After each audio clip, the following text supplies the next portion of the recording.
My idiot husband refused to care for our 4-year-old daughter and claimed she was throwing up for attention, so the next time he was sick I returned the favor. My husband has never been the brightest light bulb. I know that sounds bad to say about your own husband, but he has done stuff like claim depression and anxiety don't exist. He believes that allergies are fake, and the main thing he struggles to understand is the concept of people not feeling well. According to him, when he was a child nobody ever got sick and that catching the cold is propaganda.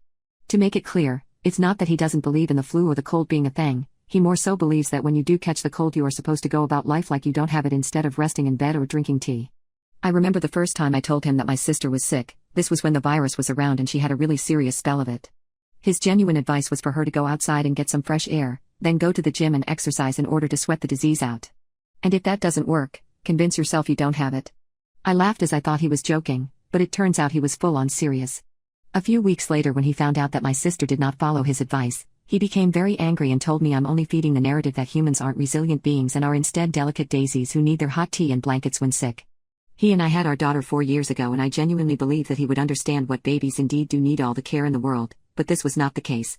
I remember he would let her cry for hours or not feed her sometimes when I was at work to get her acclimated to not eating. His reasoning for this was that it builds up her tolerance to surviving without food and therefore makes her body stronger in the long run. We had huge arguments about this and things only got better when I threatened to leave. And even pressed charges for neglectful parenting. He became a bit better at understanding that our child does indeed need food and warm clothes and started providing for her, but one thing he has still never been able to grasp is our daughter getting sick.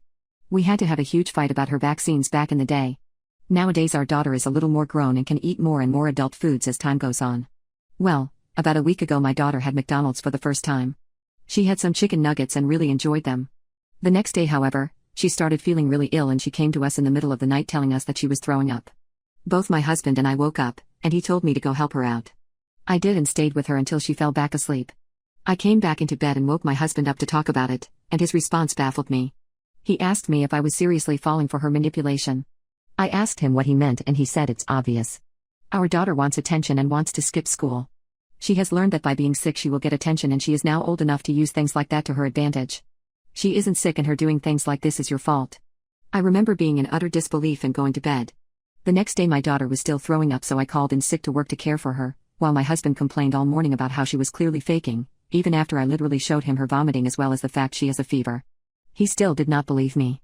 My daughter thankfully ended up getting better after 2 days of this. My husband complained about it the whole time. Thing is, about 3 weeks later something I never foresaw happened. My husband came down with food poisoning. He was bedridden and was throwing up over and over. I remember he asked me to get him some water, and this was where I had my sweet revenge. I told him that he was clearly faking it for attention. He was probably too lazy to go into work and wanted to lay in bed all day and isn't actually sick. I then told him to get his own water. The look on my husband's face was priceless. That was yesterday and he's still sick today. I came in this morning to ask him if he's done faking, and he did not look happy in the slightest.